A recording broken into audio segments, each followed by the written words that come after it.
The European Commission is taking legal action against Spain over the refusal of some of its hospitals to recognize the European Health Insurance Cardinal. The EHIC entitles EU citizens to free healthcare in public hospitals. But some Spanish hospitals rejected the card and told tourists to reclaim the cost of treatment via their travel insurance, the Commission says. A BBC correspondent says the Commission is not accusing cash-strapped Spanish hospitals of trying to make money.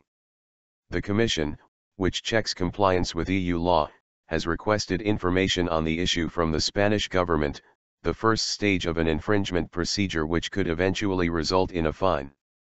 Under the health card system, an EU citizen's home health service is supposed to cover the cost of emergency treatment abroad. So for a British citizen, the UK National Health Service picks up the final bill. The EHIC is mainly intended for emergency treatment abroad, but also covers patients for pre-existing medical conditions.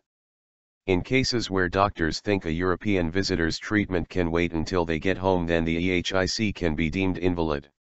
The BBC's Matthew Price in Brussels says the EHIC is intended to give foreign visitors the same level of care in emergency cases as locals get.